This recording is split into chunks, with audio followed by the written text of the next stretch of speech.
In April 2021, 4 million Americans quit their jobs, the highest rate of resignation in the 21 years that this data has been collected. Oh, and the rates for May and June aren't that far behind April, with 3.6 million people quitting in May and 3.9 million quitting in June.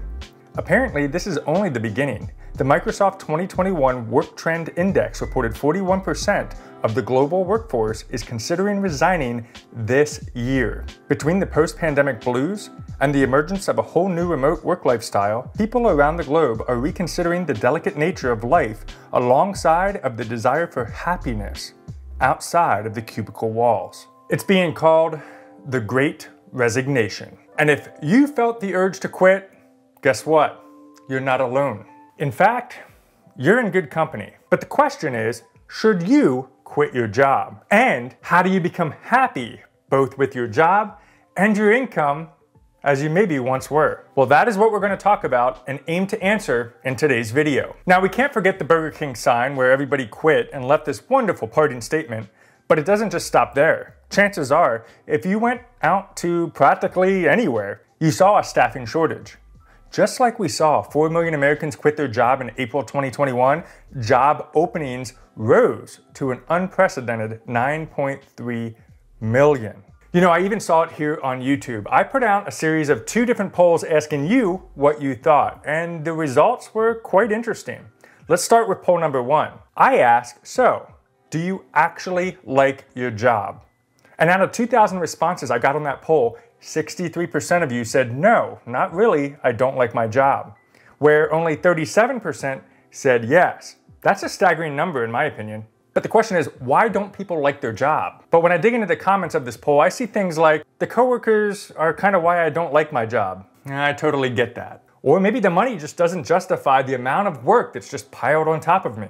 And then quite a few comments of just simply, I hate it, it's okay, followed up by what really pains my heart, it pays the bills. Ouch. What are the other reasons that you hate your job? Comment on this video. Let's have a conversation down below. So then, outside of that poll, on another recent poll that I just posted up this past week, we ask a little bit more. The question was, what would actually make you leave your job? And out of 1,000 responses on this particular poll, a stunning 62% said better work-life balance would make you leave your job.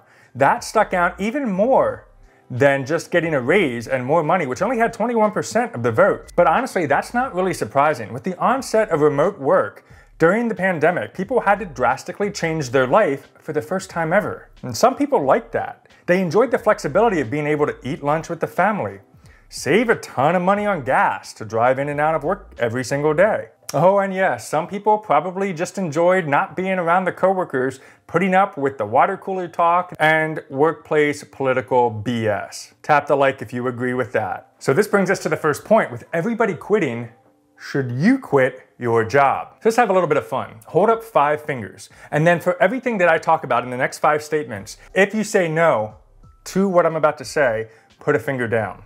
Here we go. Do you look forward to going into work every single day? Do you wake up excited to get to work?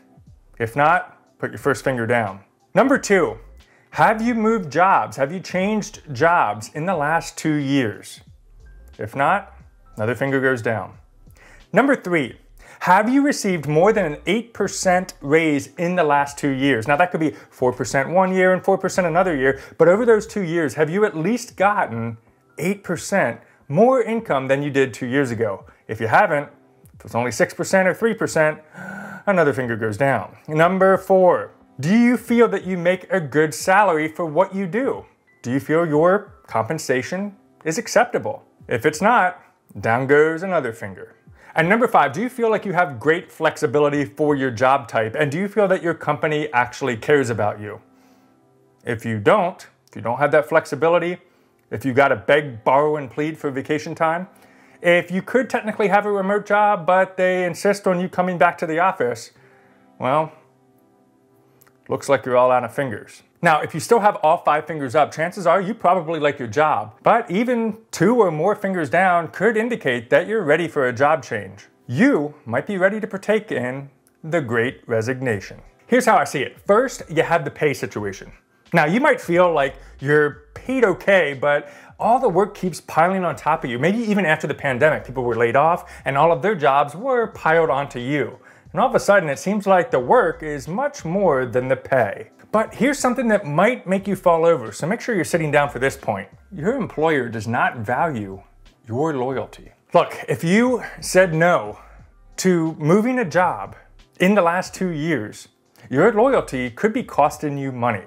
There have been studies that actually show that those people who remain loyal to their jobs end up making less money than those who find new jobs on a regular cadence. Now, that doesn't mean hopping around every 6 months or a year, but if you start seeing your paycheck kind of flatten over the years, you may want to start looking around for a new company that you may enjoy. Those that do strategically move around every couple years, every 3 years, every 5 years, end up making those nice little bumps of 15 or 20% on top of their salary, and it could be for the same exact type of job. You could be going from a manager to a manager, a basic frontline worker to a basic frontline worker, but that move to a different company can actually give you a bigger raise. And 20% sounds a lot better than your annual 3% raise. And the reason for that is oftentimes these employers want to pay external hires a little bit more because remember, they're trying to attract and bring in new talent.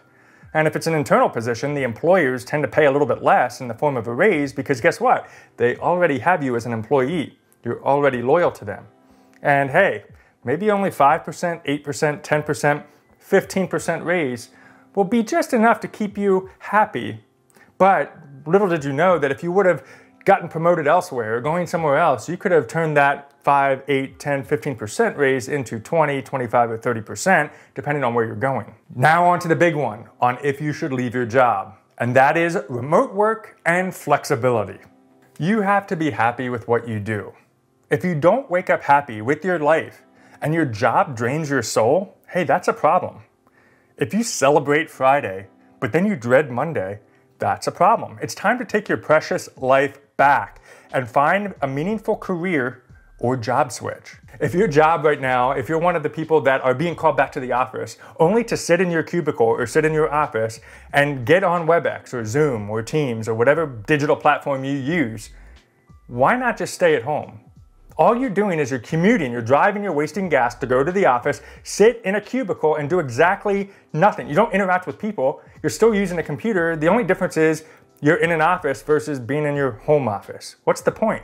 Look, if you don't have a customer-facing job, and you have a job that technically could be remote, it could work and function and be highly successful online in a virtual format, look at that and think about it from an employer perspective. You could cut back leases, you could cut back the rents that you pay out that cost quite an amount of money every single month by not having people come to that building.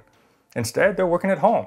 The best I find is the LinkedIn post. Now, if you're not familiar with LinkedIn, oftentimes I see in the feed this particular image. And these photos ask people to react based on what they prefer. Now, anytime I see this post, I immediately jump to see what the results are because I'm super interested in how people are feeling right now in 2021. And check this out. The work from home option is the simple like button, the blue like button, the flexibility of the office or work from home, like the hybrid, is the heart. And then, of course, if you want to work only in the office, it is the green clap button. But look at the huge swing here. 137,000 people, they want flexibility. They want the option to either be in the office or be at home, depending on what's going on. 118,000 want to work from home only, complete 100% remote. And then, whoa guys, seriously, look at this one. Only 18,000 people of the over 200,000 people that voted on this poll want to work in the office. That's telling you something. If I was a CEO, I'd be all up in these posts. I'd be realizing, hey, the work culture is changing, and if I want to have a successful, gang-busting, high-octane, amazing crew, I need to adjust my work culture with the state of what's going on out there. I need to attract the best people, and if the best people want to work from home, by all means. So if you are stuck in the rut of being called back into the office and you don't really need to go back into the office, this might be your time to pivot and find a different job. Here's what I recommend you do. You could actually go over to linkedin.com, log in, sign up if you don't have an account already, and do a basic job search. In that job search, check out your preferred job title, whatever you want to be called or whatever your current job title is, and you can search by industry and then simply choose the remote option to find a wealth of jobs that are open right now that allow you to work remotely. Just be sure to read the details to be sure that they're offering the remote option forever and not just remote until they feel like they can now call everybody back to the prison. I mean, the office. Now, as a job hopper myself, having over 6 different jobs in the last 10 years, I think of my job a little bit differently. I think about as I go in as an employee, I'm more of a contractor. Not an actual contractor, but that's how I think about myself.